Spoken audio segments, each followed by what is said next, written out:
Me llamo Dolores. Tengo 62 años. Y vivo en un barrio sencillo en la zona este de Guadalajara, México. Ya he vivido muchas cosas en esta vida. Pero aquel sábado, mi corazón casi se detuvo cuando mi nietecito, Emiliano, de apenas 7 añitos, apretó mi mano con una fuerza que no parecía caber en un niño. Me miró a los ojos, temblando, y dijo: Ann, abuela, sácame de aquí. Ahora, Ann. En ese instante, un escalofrío me recorrió la espalda. No era berrinche, no era drama. Era miedo, y miedo de verdad. De ese que cala hondo. La fiesta estaba deslumbrante. Luces doradas, flores por todas partes, gente sonriendo, brindando, bailando. La segunda boda de mi hijo Santiago era el evento del año para nuestra familia. Y nadie imaginaba que el día terminaría en caos. Todo parecía perfecto, y ahí es donde vive el peligro. La felicidad aparente a veces esconde el peor tipo de abusos en los silenciosos, los sutiles, esos que uno solo nota cuando ya es demasiado tarde. Pero Emiliano lo vio, lo sintió, y cuando un niño siente, una tiene que detenerlo todo para escuchar. Me agaché, apoyé mi frente en la de él y pregunté muy bajito: ¿qué pasó, mi amor? Fue entonces cuando susurró, con los ojos muy abiertos: ¿viste lo que hay debajo de la mesa? Mira, mi presión casi se desplomó en ese momento. Aquella sensación de urgencia, de peligro inminente, no me daba tregua. No era solo un susto, Ann, era algo grave. ¿Y sabes ese instinto que solo una abuela tiene? Gritó dentro de mí: Ann, levántate y haz algo ahora. Cuando ignoramos la alarma de los pequeños, corremos el riesgo de pagar un precio altísimo. Si hay algo que he aprendido en todos estos años, es que el miedo de un adulto se puede contener, pero el miedo de un niño nunca aparece por capricho. Lo que comenzó con un tímido pedido de auxilio de Emiliano se convertiría en una de las historias más marcantes de mi vida, de esas que hacen que una replantee todo: rechazo, abandono, manipulación. Todo eso saldría a la luz en los minutos siguientes.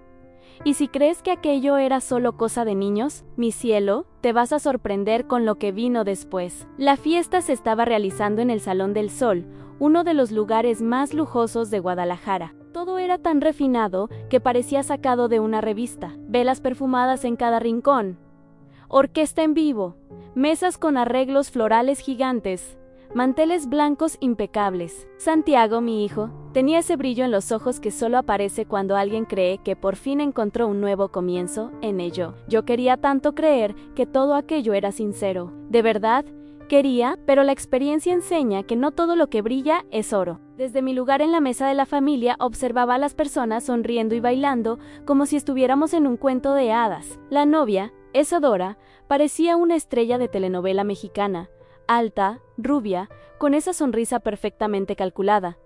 Pero por dentro, algo en mí estaba inquieto. Es curioso cómo la mente intenta empujar esas sensaciones debajo de la alfombra como si no fueran nada. Pero quien ya ha vivido abusos emocionales, lo sabe, en el cuerpo reconoce el peligro antes de que la razón lo entienda. Aquella alegría parecía demasiado ensayada. ¿Sabes cuando todo es demasiado bueno para ser verdad? Santiago realmente creía que estaba empezando de nuevo, Ann, y con razón. Fueron años de luto después de perder a su esposa, la madre de Emiliano. Verlo con ese traje blanco, con una sonrisa tan verdadera, dolía y consolaba al mismo tiempo. Dolía porque, aún sin intención, él terminaba empujando a un lado todo el sufrimiento que su hijo todavía cargaba. Emiliano, tan pequeño, aún buscaba a su madre en los recuerdos. La felicidad del padre parecía atropellar el dolor no resuelto del niño. Y, sin darse cuenta, repetía un ciclo cruel a la prisa por seguir adelante,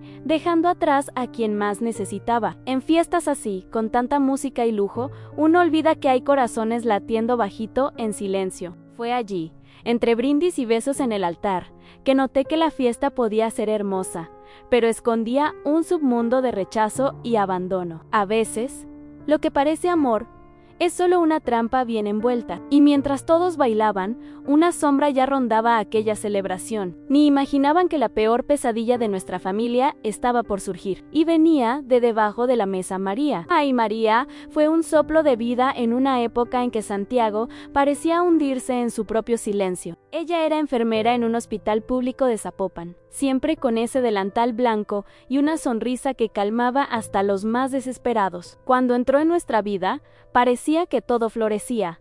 Era imposible no quererla. ¿Conoces a esas personas que tienen el don de acoger, que logran hacer que incluso los días malos parezcan ligeros? Ella era así, una mujer que enfrentaba el caos cada día en el hospital, pero nunca dejaba de recibir con ternura a Emiliano al llegar a casa. Su muerte fue como si alguien hubiera tirado el tapete de debajo de nuestra familia. Un accidente brutal en la carretera entre Guadalajara y Tepican. Llovía fuerte aquel día. Dijeron que la culpa fue del camión que perdió el control, pero la verdad es que, después de ese momento, nadie volvió a ser el mismo. Santiago se sumergió en el trabajo como contador. Se volvió una máquina, intentando controlar las planillas mientras se desmoronaba por dentro. Y Emiliano, Dios mío, él preguntaba todos los días a Ana Abuela, ¿cuándo vuelve mamá? Y cada vez que preguntaba, era como si arrancaran un pedazo de mi corazón. Hablamos tanto del duelo, pero nadie enseña cómo manejar el duelo de un niño. Mientras yo intentaba encargarme de las tareas de la casa, él lloraba bajito en el cuarto, abrazado a la almohada que aún tenía el olor de su madre. Aquello me enseñó más sobre abandono emocional que cualquier libro. El niño estaba siendo aplastado por una ausencia que ni siquiera sabía nombrar bien. Por eso, cuando dijo "sácame de aquí" en aquella fiesta, yo sabía que no era exageración. Era el dolor antiguo, volviendo disfrazado de miedo. Dolor que nunca fue sanado, solo silenciado. Mucha gente pensaba que Santiago necesitaba pasar página, seguir adelante, rehacer su vida. Y hasta lo entiendo. Nadie quiere ver a un hijo hundirse. Pero ahí vive el peligro en la prisa por salvarse. Muchos adultos dejan a los niños a la deriva. El duelo de Emiliano no era una página por pasar. Era un libro entero que nadie quiso leer con él. Y esa negligencia emocional abrió espacio para que alguien con intenciones sombrías viera en esa fragilidad una oportunidad. Y esa persona tenía nombre, perfume caro y una sonrisa ensayada. Cuando Santiago me presentó a Isadora, juro que intenté darle una oportunidad. «Mamá, esta es la mujer que me devolvió la vida», dijo con esa sonrisa de adolescente enamorado. Ella era hermosa. De eso nadie podía dudar. Rubia natural, postura impecable, aire de ejecutiva publicitaria acostumbrada a controlar todo con un gesto de la cabeza. Tenía ese tipo de presencia que hipnotiza a quienes no prestan atención a los detalles, pero yo sí presto. Y desde los primeros encuentros, algo en ella me incomodaba. Era como si su sonrisa tuviera un filtro. Algo frío, calculado, y principalmente, cuando se trataba de Emiliano, conmigo, era un espectáculo de simpatía. Doña Dolores por aquí, Doña Dolores por allá, regalos caros, elogios a mis recetas. Hasta me pidió aprender a preparar mi pozole, pero con Emiliano. Ahí era otra historia. Era como si necesitara recordarse a sí misma que debía sonreírle. Y aún así, la sonrisa nunca le llegaba a los ojos. Tolerancia forzada. Eso era. Él hablaba y ella suspiraba. Él reía fuerte. Ella disimulaba la impaciencia, pero solo cuando Santiago estaba cerca. Porque cuando él salía del cuarto, la expresión de ella cambiaba como quien se quita el maquillaje. Una vez, estábamos organizando los recuerditos de la boda, y Emiliano apareció en la sala con un juguete ruidoso. Ella se volvió hacia Santiago y dijo: ¿no hay una guardería que lo acepte a esta hora? ¡Gente! Eran las 5 de la tarde de un viernes. ¿Qué clase de pregunta es esa? Ese comentario se me quedó atravesado en la garganta. Es en esos momentos pequeños, aparentemente inofensivos, cuando la manipulación empieza a filtrarse por las grietas. No hace falta gritos ni escándalos. A veces, el rechazo viene en el silencio, en el desdén, en el intento de empujar al niño lejos. Con el tiempo, quedó claro para mí, Anisedora, no soportaba compartir a Santiago con su hijo. Emiliano era un recordatorio vivo de María, y eso la incomodaba más de lo que podía disimular. Pero como madre y abuela, una aprende a observar en silencio antes de actuar. Aún así, aquella incomodidad ya era una señal, un aviso de que algo no encajaba. Y todo se fue volviendo más evidente en la noche de la boda, cuando cada gesto, cada mirada de Isadora, parecía confirmar mis peores sospechas. Siempre digo, una abuela lo siente. Sentimos cuando algo está fuera de lugar, aunque todo parezca normal. Con Isadora, era eso, Un malestar que fue creciendo despacio, sin ruido, pero que no me dejaba en paz. En cada visita veía a Emiliano más callado, menos espontáneo, y ella, más controladora, más pulida, más cuidadosa con su imagen. Parecía una de esas muñecas de vitrina, perfectas por fuera, vacías por dentro. La manera en que desviaba la mirada cuando él hablaba, cómo interrumpía sus juegos con una sonrisa cínica. Todo gritaba: no quiero a este niño cerca. ¿Has visto a una mujer sonreír y al mismo tiempo fruncir el ceño? Pues sí, en Isadora hacía eso. Principalmente cuando Emiliano intentaba acercarse a Santiago. Era como si viera al niño como un obstáculo, un recordatorio inconveniente, y poco a poco, el rechazo se volvió más nítido, disfrazado de sugerencias bien intencionadas, como poner a Emiliano en más actividades, dejarlo en casas de amigos, cualquier cosa para sacarlo del ambiente. Solo que la manipulación, cuando empieza suave, es aún más peligrosa, porque entra por la puerta de la razón, se viste de practicidad y cuando te das cuenta, se convirtió en abuso. Recuerdo una noche, unas 2 semanas antes de la boda. Estábamos cenando en su casa y Emiliano, emocionado, empezó a contar una historia del colegio. Isadora lo interrumpió con un muy bien, cariño, pero ahora los adultos están hablando, mientras sonreía hacia mí, y lo peor, que Santiago rió como si fuera normal.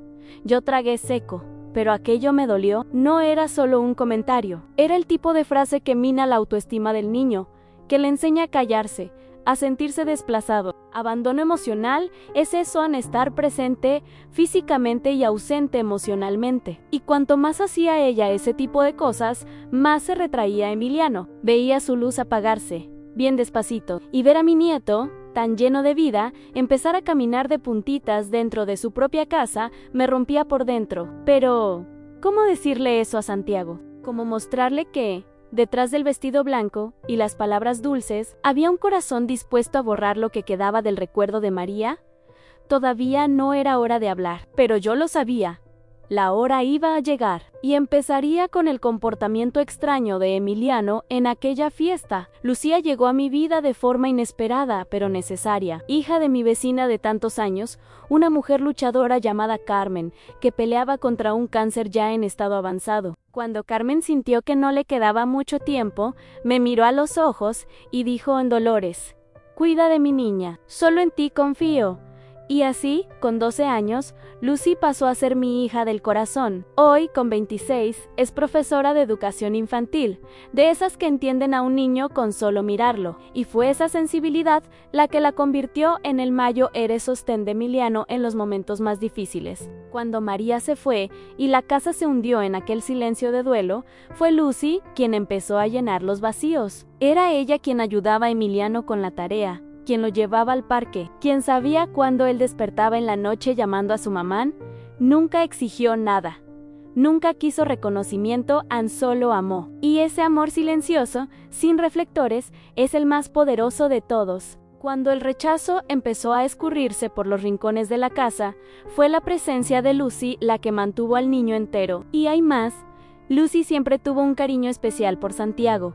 Creció a su lado, como si fueran hermanos. Pero con el tiempo, ese cariño se volvió algo más, solo que ella nunca forzó nada. Nunca atravesó la memoria de María, nunca usó el sufrimiento de Santiago para ponerse en el lugar de esposa. Lo que hizo fue resistir, callada, viendo al hombre que amaba ser absorbido por una mujer que trataba a Emiliano como un estorbo. Y eso, mi gente, exige un tipo de valentía que pocas personas tienen, la de no ocupar un espacio a la fuerza, incluso cuando el corazón lo suplica. A veces pensaba, ¿será que él no lo ve? Pero el amor ciega, principalmente cuando uno tiene miedo de quedarse solo. Santiago solo quería reconstruir su vida, solo que no percibió que la base de esa nueva casa estaba siendo construida con rechazo y manipulación. Y si no fuera por Lucy, tal vez Emiliano habría sido completamente borrado de esa historia.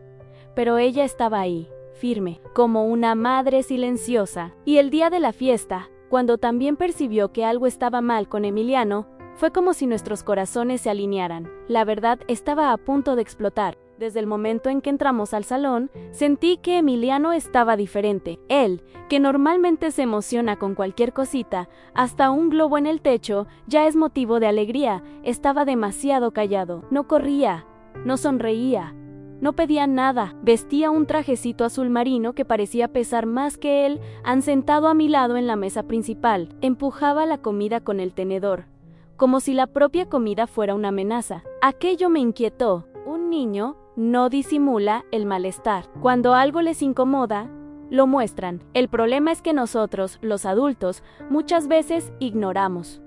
En la mesa, Lucy también lo notó. Doña Dolores, ¿verdad que Emiliano está extraño? Intenté hablar con él en el coche, pero solo miraba por la ventana. Asentí con la cabeza. Estaba escrito en su rostro y no era timidez, era tensión. El tipo de silencio que viene cargado de miedo. La música, las luces, las risas alrededor, nada de eso parecía alcanzarlo. Era como si el niño estuviera en otro mundo. Un mundo de alerta, de supervivencia. Un mundo que muchos adultos fingen no ver, pero que los más perceptivos reconocen. El mundo de quien siente que está en peligro. Santiago estaba en la mesa principal, riendo con Isadora y agradeciendo a los invitados. Ni siquiera notó el comportamiento de su propio hijo. Y mira, lo entiendo, estaba radiante, encantado con la nueva oportunidad de ser feliz. Pero mientras él brindaba, Emiliano luchaba contra una sensación que, más tarde, entenderíamos como un instinto de protección. Cuando un niño se encoge en un ambiente donde debería estar feliz, algo está profundamente mal. Y el error, en este caso, tenía nombre y apellido.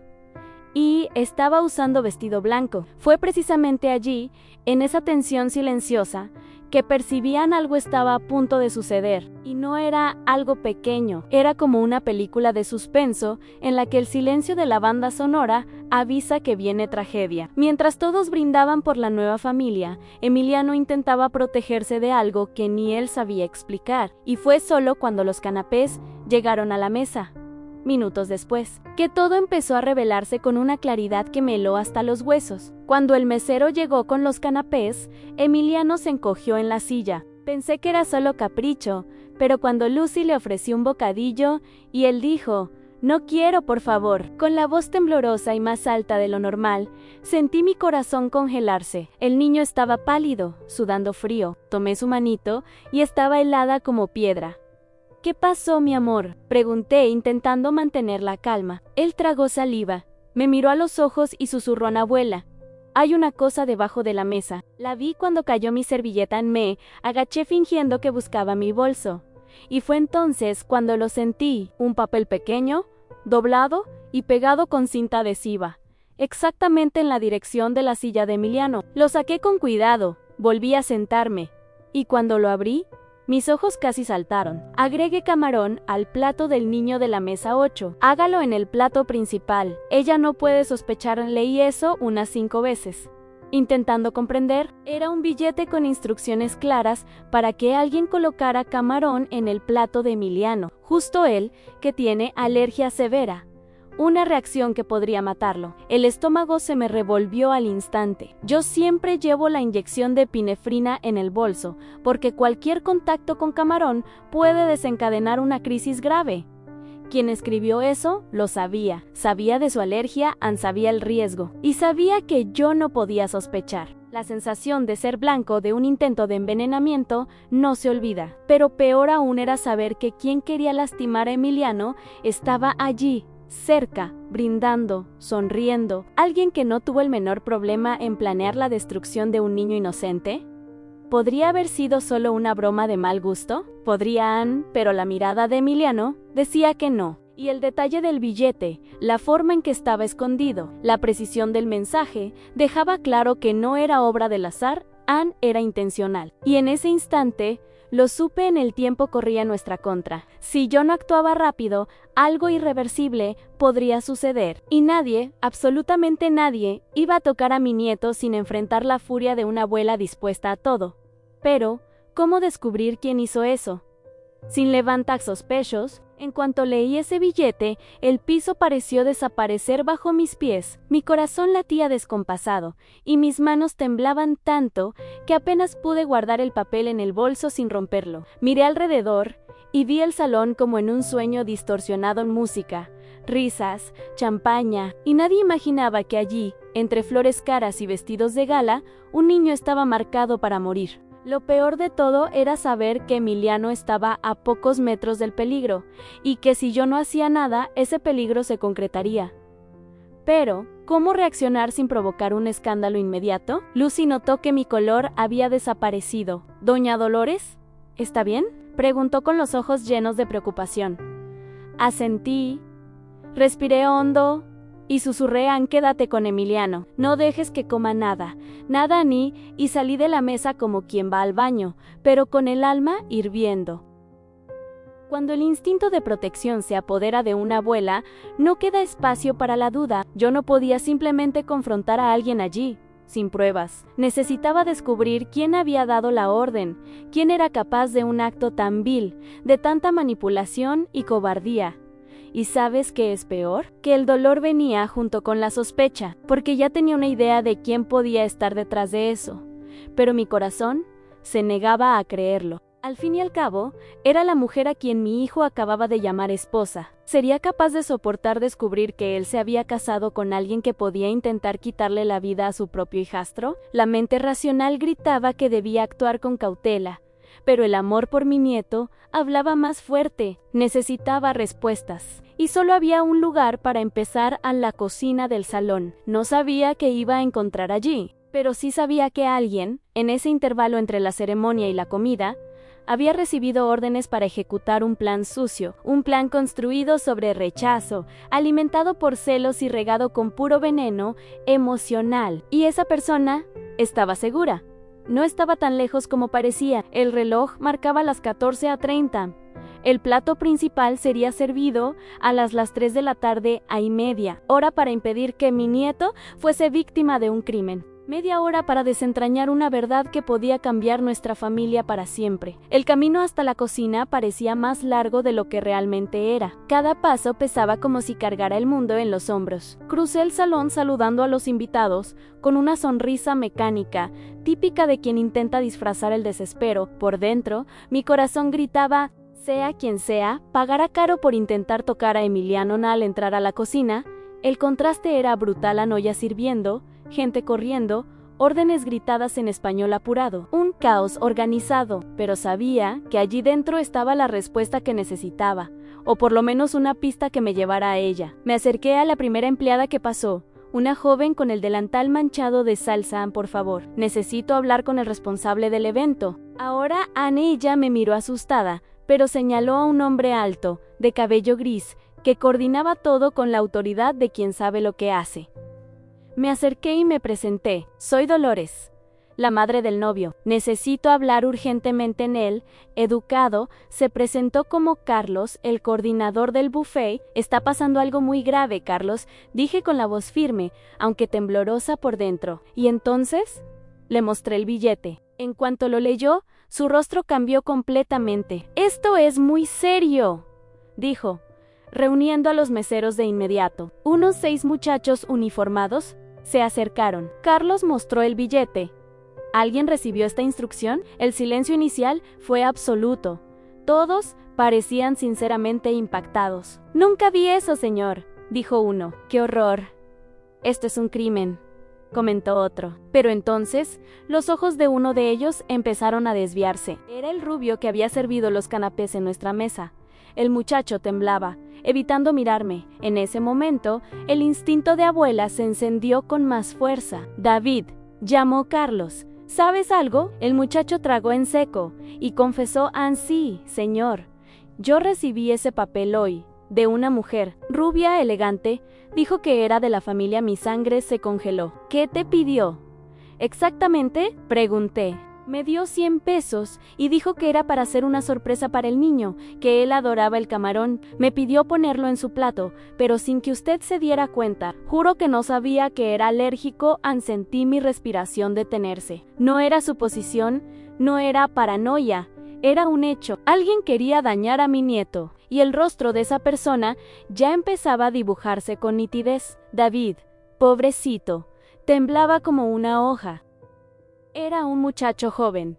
No debía tener más de 22 años. Tenía las manos entrelazadas detrás del cuerpo como si quisiera desaparecer, pero aún así Habló. Ella me buscó cuando estábamos terminando los ajustes de las mesas. Dijo que era una sorpresa para su sobrino. Lo miré firme, pero con empatía. ¿Recuerdas cómo era ella, David? Asintió Ansi. Señora, alta, cabello rubio, lacio, bien arreglado, vestido blanco y caro, uñas hechas, perfume dulce. Parecía gente de telenovela. En la descripción era precisa. No había como no reconocerla. Carlos cruzó los brazos, el rostro tenso. ¿Entiendes lo que casi ocurrió, David? El muchacho bajó la mirada, visiblemente arrepentido. Si él hubiera comido eso, podía haber muerto. David asintió, con los ojos llenándose de lágrimas. No lo sabía, lo juro. Ella dijo que era una sorpresa porque al niño le gustaban mucho los camarones. Me pareció raro, pero hablaba con tanta seguridad. Anaí, amigo mío, se me hizo un nudo en la garganta. ¿Cómo puede alguien tan joven ser manipulado con tanta facilidad? Isadora sabía exactamente cómo actuar. Dinero, palabras dulces y mentiras cuidadosamente calculadas. Le pregunté si aún tenía el dinero. David metió la mano en el bolsillo y sacó los 2 billetes. Aquí, ni los usé, los tomé como quien sostiene una prueba de crimen. Era poco menos 100 pesos, pero simbolizaba mucho. Era el precio que alguien consideró justo para quitarle la vida a un niño. El rechazo de Isadora hacia Emiliano había superado todos los límites. Ya no era intuición.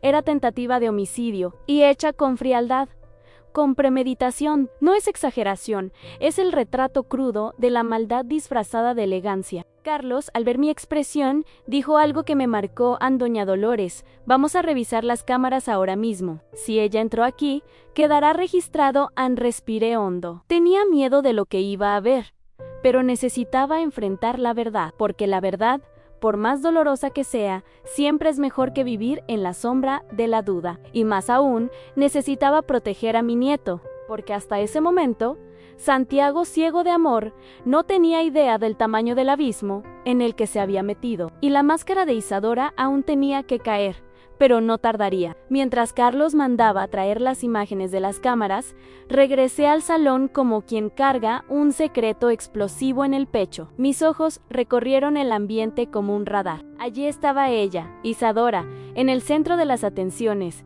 riendo con los invitados, brindando con champán como si fuera la mismísima realeza. El vestido blanco ajustado, el collar de perlas que dijo haber importado de París, todo impecable. Pero detrás de esa fachada brillante había un alma oscura. Ya había visto esa combinación antes. Gente que sabe manipular miradas, palabras, gestos, personas que saben exactamente cómo parecer perfectas. La observé callada por unos minutos, y ahí lo vi en ella. Ni siquiera miraba a Emiliano. Mientras Santiago conversaba con otros invitados y el niño jugaba cerca, Isadora simplemente lo ignoraba como si no existiera. Lo que me erizaba la piel no era el desprecio, era la naturalidad del desprecio, como quien ya decidió, dentro de sí, que ese niño no debería existir. Y cuanto más la miraba, más crecía mi rabia. ¿Cómo puede alguien casarse con un hombre y odiar lo que él tiene de más precioso? Eso no es amor, eso es egoísmo enfermizo. Es manipulación pura. Las palabras de David aún retumbaban en mi mente. Ella dijo que era de la familia. Eso mostraba que se sentía segura, intocable, el tipo de seguridad que solo tiene un manipulador experimentado, porque para planear un crimen así, en plena fiesta de bodas, con mesero y todo, hay que tener sangre fría. Y hay que tener certeza de que nadie va a sospechar. Solo que ella olvidó una cosa, el instinto de una abuela que ya vio de todo en la vida. Y ese instinto no falla. Yo ya conocía ese veneno. Viene de gente que sonríe demasiado y siente demasiado poco. Y allí, de pie, observando a la mujer que casi mató a mi nieto, entendí que ya no había espacio para dudas. Isadora no solo rechazaba a Emiliano, lo veía como un obstáculo, un problema a ser eliminado. Porque el niño llevaba rasgos de María Ann, porque Santiago jamás sería completamente suyo mientras el hijo existiera. Era un celo enfermizo, una envidia silenciosa, una frialdad que rozaba lo psicopático. Y si aún quedaba un rastro de esperanza de que yo estuviera exagerando, bastaba esperar un poco más. El teatro estaba a punto de derrumbarse. Volví a la mesa con el corazón pesado, pero el rostro sereno. En esas horas, Una aprende a usar una máscara mejor que la de la propia enemiga. Emiliano estaba junto a Lucy, tranquilo, pero aún muy tenso. No soltaba la mochila donde sabía que yo guardaba la inyección de emergencia. Lo miré y le sonreí, con esa calma que solo una abuela sabe dar, llena de dolor y fuerza al mismo tiempo. Entonces Isadora se acercó, con una copa de espumante en la mano y esa sonrisa de comercial. Suegrita, ¿todo bien por aquí? ¡Ay, hija! Si tú supieras. Sí, todo tranquilo, respondí. Por cierto, quería mostrarte algo. Saqué el billete del bolso, como quien muestra una foto del nieto. Ella lo leyó. Su expresión no se movió ni un centímetro, ni parpadeó. Aquello me confirmó más que cualquier confesión. La gente culpable reacciona. La gente peligrosa calcula. ¿De dónde salió esto?, preguntó, dejando la copa sobre la mesa. Lo encontré debajo de nuestra mesa. Justo donde estaba sentado Emiliano me miró por un segundo, seco, frío, como si quisiera perforarme con los ojos. «Qué cosa tan extraña, ¿no?», dijo Aine. Intentó cambiar el tema, pero no la dejé aunque. Curioso, el mesero dijo que recibió este papel de una mujer alta, rubia, vestido blanco, perfume dulce. El color desapareció de su rostro. Por un segundo, solo uno, rompió el personaje, y fue suficiente. «¿Me estás acusando?», dijo en un tono casi ofendido, intentando retomar el control de la situación. «Te estoy diciendo que si algo le pasa a mi nieto hoy, Isadora, tú no sales por esa puerta sin salir esposada».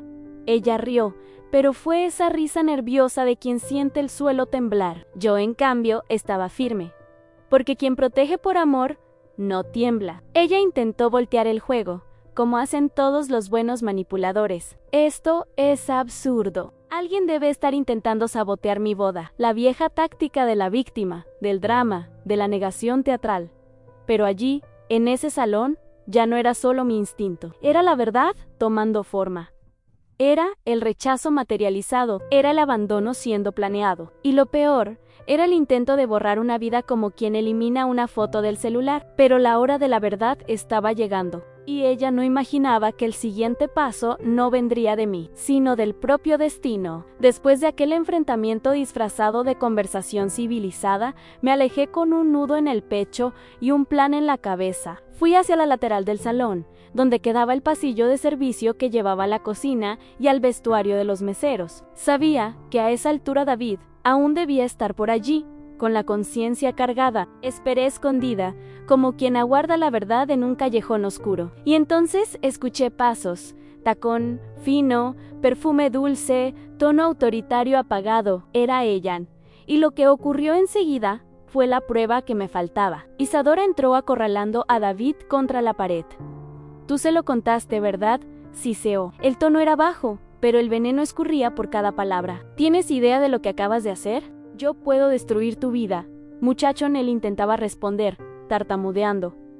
Yo no sabía que era serio. Pensé que era una broma, pero ella estaba fuera de sí. ¿Eres idiota? Esto tenía que ser simple. Nadie lo iba a notar. Ahora lo arruinaste todo. A mi corazón latía en el cuello. La máscara había caído. La reina de la fiesta mostraba lo que siempre fue, a una mujer dispuesta a todo para borrar lo que no lograba controlar. Fue entonces cuando entendí el verdadero tamaño de la perversidad que ella cargaba. No era solo rechazo o celos, era una frialdad que rozaba lo psicopático. El intento de envenenar a Emiliano no fue impulso, fue cálculo en planificación y ahora intentaba encubrir la falla del plan con amenazas. David, acorralado, solo podía balbucear disculpas. Y yo, del otro lado de la pared, me convertía en testigo de un crimen. Ya no se podía fingir. Ya no había cómo proteger a Santiago con silencio. La verdad estaba desnuda frente a mí, y el mundo necesitaba verla. Volví al salón sin decir nada. Por fuera,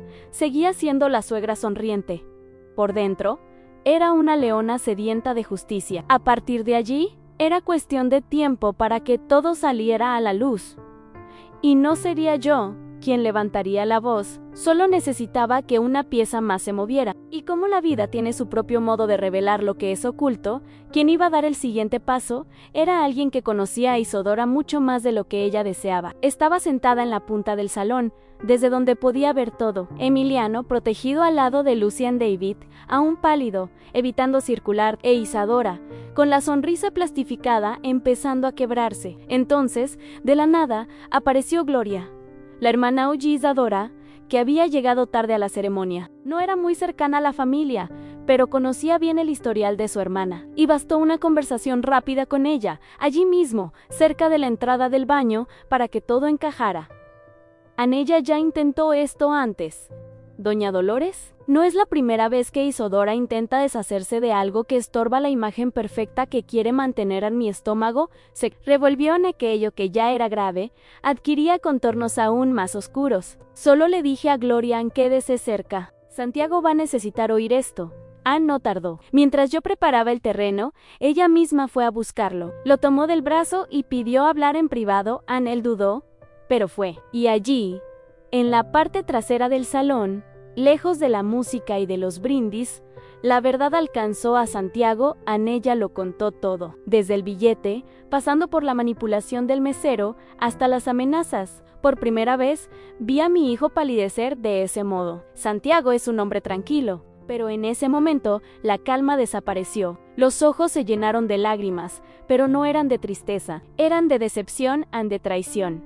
Volvió al salón como un huracán. Fue directo hacia Isadora, aún en medio de un grupo de invitados. ¿Tú intentaste matar a Emiliano? La pregunta cayó como una bomba. El salón, que segundos antes estaba ruidoso, se volvió silencio. Ella abrió los ojos, pero intentó mantener la pose. ¿De qué hablas? Él sacó el billete del bolsillo y leyó en voz alta: camarón en el plato del niño de la mesa 8 han escrito por ti. Entregado por ti. ¿Por qué? Y entonces ella lo soltó.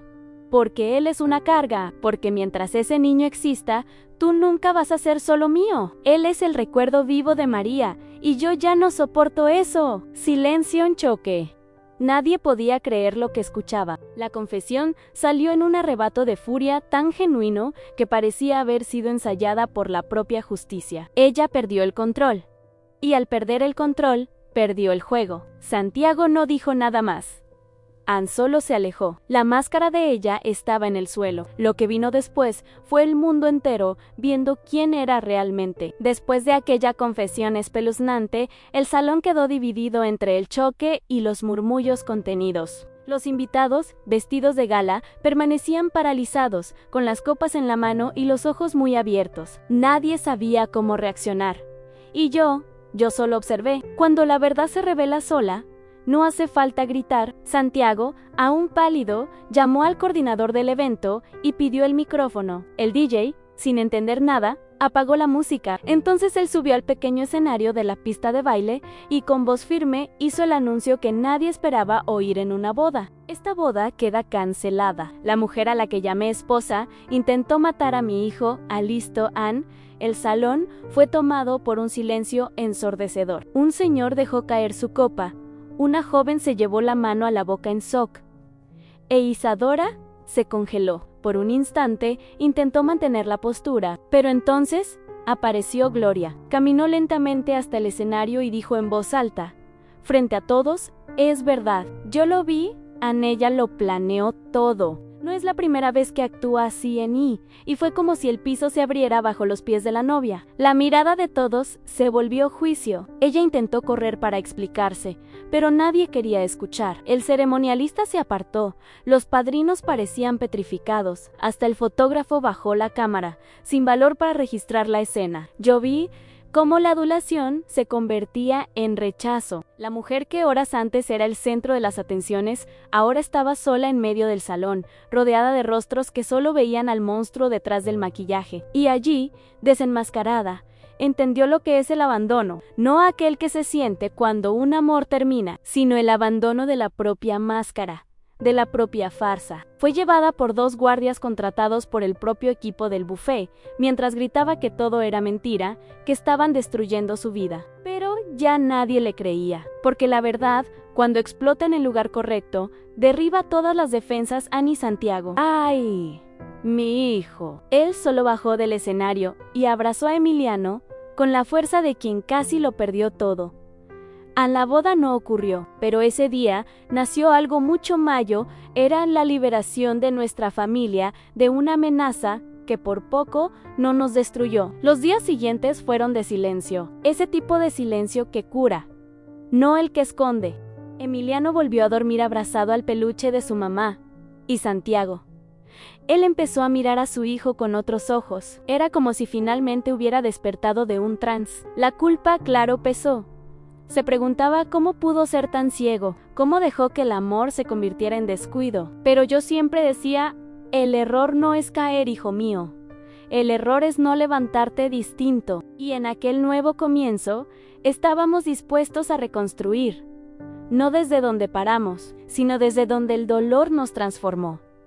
Emiliano tardó en hablar sobre lo que sintió. Los niños no tienen vocabulario para ciertos traumas, pero sí tienen el corazón atento. Pasó días en silencio, luego semanas haciendo preguntas. ¿Ella realmente iba a hacerme daño, abuela? Y yo respondía con verdades dulces, pero firmes. Él necesitaba entender que no fue culpa suya, que el abandono que vivió fue fruto de la maldad del otro, no de la falta de valor. Enseñar eso a un niño es como plantar un árbol en un terreno seco, exige tiempo, cuidado y paciencia.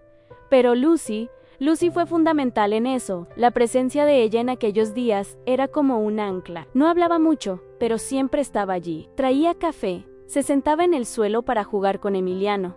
Lo ayudaba con las tareas de la escuela como si nada hubiera cambiado. Solo que todo había cambiado. Y fue Emiliano quien lo verbalizó primero, una tarde en que estaban dibujando juntos Anne Lucy. ¿Puedes ser mi mamá ahora? Ella lloró en el acto, como una represa que se rompe, y yo, escuchando desde la cocina, lloré junto con ella, porque allí, en ese pedido simple, había más que necesidad, había sanación, había el deseo de reconstruir un hogar. Santiago, viendo todo eso, empezó a percibir lo que siempre estuvo frente a él. Lucy nunca intentó sustituir a nadie, ella simplemente amó, con respeto, con cuidado, con verdad. Y ahora, Emiliano ya no la veía como la sombra de una madrastra, sino como la luz de una madre real, no una madre perfecta, sino una madre presente.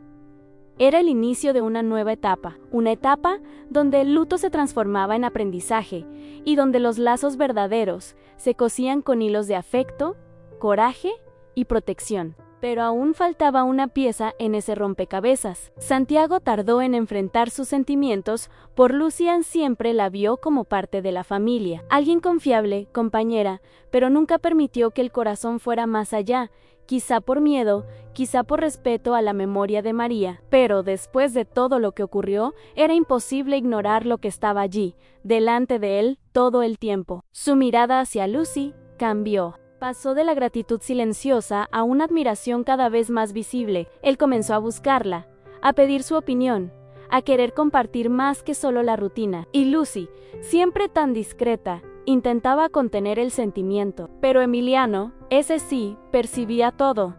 Los niños sienten antes de entender. Un día vino hacia mí y dijo: Abuela, ¿papá quiere a la Lucy como los príncipes quieren a las princesas? Yo sonreí.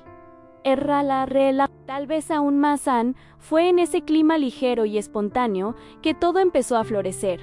Nada forzado, nada acelerado. Era como si el amor hubiera esperado el momento correcto para brotar. Y cuando finalmente ocurrió, no vino con fuegos artificiales ni promesas. Vino con una mirada más larga, un abrazo más demorado, un quédate un rato más, dicho desde el corazón. Una tarde, Santiago invitó a Lucy a caminar con ellos por el parque donde solían llevar a Emiliano, solo.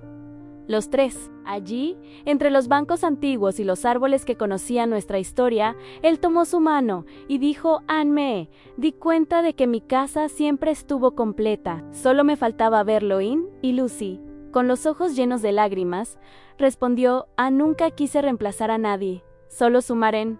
Y eso fue todo. El amor, cuando es verdadero, no grita, acompaña. Ahí en ese momento, supe que algo muy bonito estaba naciendo allí. Ya no había barreras, no había fantasmas. El amor de ellos no era un intento de olvidar el pasado, sino una elección valiente de construir un futuro nuevo, sin manipulación, sin abandono, sin miedo.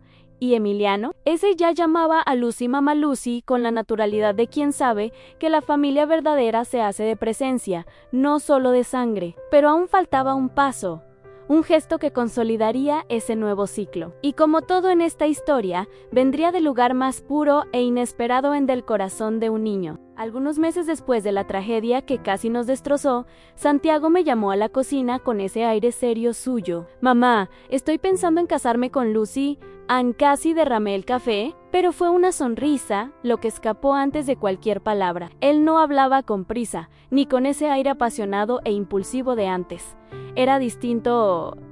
Era madurez, era la certeza de quien entiende que el amor no son fuegos artificiales, es una brasa constante. Quería algo simple, íntimo, solo con nosotros. Esta vez, quiero casarme con los ojos abiertos, dijo, y mi corazón se llenó de paz. La boda se celebró un domingo por la mañana en el jardín de nuestra casa. Lucy llevaba un vestido azul claro, liviano, como ella. Emiliano fue quien entró con los anillos, y mientras caminaba, miraba a Lucy con ese orgullo que solo un hijo siente por quien ama de verdad. No hubo música alta ni decoración millonaria, pero hubo amor en cada detalle hubo, ¿verdad? Santiago, emocionado, dijo: "A hoy te recibo, no solo como mi esposa, sino como el hogar que mi hijo y yo siempre buscamos, Anne". Y en ese instante, sentí que todo el dolor había tenido sentido. Era nuestra redención. Pero el momento más impactante del día no vino de los novios, vino de Emiliano. Después del intercambio de anillos, pidió hablar. Tomó el micrófono con sus manitas temblorosas y dijo: "Anne Lucy, tú ya eres mi mamá. Pero, ¿puedo llamarte solo mamá, sin el Lucy?". Fue como si el mundo se detuviera. Lucy se arrodilló y lo abrazó con una fuerza que parecía sellar un pacto. "Claro que puedes, mi amor. Ahora y siempre todos lloramos, porque allí, en ese gesto puro, estaba la confirmación de que la familia es lo que construimos con amor, no lo que determina la sangre". Después de ese día, nuestra casa nunca volvió a ser la misma. No porque se volviera perfecta, ni de lejos, sino porque ahora tenía una base sólida. Tenía respeto, diálogo, presencia. Tenía amor de verdad, de esos que enfrentan el rechazo, superan los abusos y no se rinden ante el dolor. Emiliano volvió a reír con libertad. Lucy floreció como madre Anne y Santiago. Bueno, él aprendió que el amor no quita el peso de la vida, sino que enseña a cargarlo juntos. Pero aún quedaba algo por decir, una lección que no vino de mí, ni de Santiago, sino del propio Emiliano. Fue en una noche común, de esas en que uno se sienta en la terraza a mirar el cielo, cuando Emiliano me soltó una frase que nunca olvidaré. Dijo Nabuela: "Creo que el amor de verdad es cuando no hay que pelear para estar juntos". Él solo se queda en yo, que ya viví más de 6 décadas, me callé ante la sabiduría de un niño que enfrentó el abandono y sobrevivió. Porque, al final, todo lo que vivimos nos llevó a entender lo que realmente importa en el amor verdadero. No se impone, no se exige, y mucho menos se finge. El amor verdadero se multiplica. Aprendí que la intuición de una mujer, especialmente la de una abuela, nunca debe ser ignorada. Que cuando algo no huele bien, no sirve enmascararlo con perfume caro. La manipulación, por más disimulada que esté, siempre deja rastro. Y el papel de quien ama no es agradar a todos, es proteger a quienes lo necesitan, aunque eso signifique confrontar a quien parecía confiable. Yo no deseé esta batalla, pero enfrenté cada etapa con valentía, porque cuando se trata de proteger a un niño, no hay neutralidad, o luchas, o consientes con el silencio.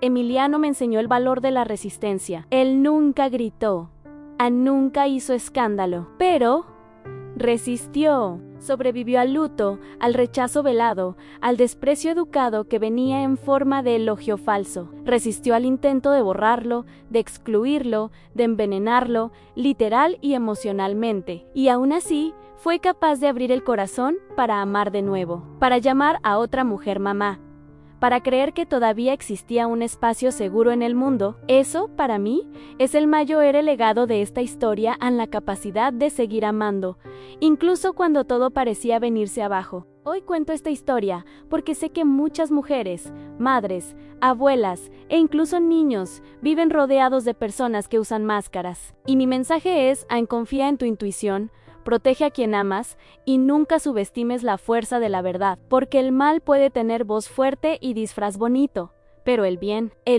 tiene raíces profundas y cuando es sembrado con amor, crece fuerte, incluso después de la tormenta. Ahora, dime, ¿cuántas veces has sentido que algo no estaba bien, pero lo ignoraste por pensar que era exageración tuya? Y sí, en aquella fiesta, ¿esta abuela hubiera silenciado su propia intuición? ¿Qué habría sucedido con Emiliano? Esta historia es un recordatorio brutal de que el mal no siempre se esconde en callejones oscuros. A veces usa tacones altos, habla suave y sirve la cena, con una sonrisa. Si algo nos enseñó esta abuela es que proteger no es gritar más fuerte, sino actuar en el momento correcto. Es ver lo que nadie quiere ver y, sobre todo, es no permitir que el miedo paralice, porque cuando se trata de proteger a un niño, no existe exageración, existe valentía. Y valentía, amigo mío, es hacer lo que debe hacerse, aunque estés temblando por dentro. Ahora te pregunto, ¿en qué área de tu vida necesitas dejar de ser espectador y convertirte en protector? ¿Quién está a tu lado, necesitando que mires más allá de las apariencias? Y si hubieras sido contigo, ¿habrías hecho lo mismo que esta abuela? Escribe aquí en los comentarios. Quiero saber qué parte de esta historia te tocó más. Y mira, si este contenido te movió por dentro, suscríbete ahora al canal, activa la campanita para no perderte ninguna historia como esta, y compártelo con alguien que necesita abrir los ojos, porque tal vez lo que salva una vida es exactamente lo que acabas de escuchar.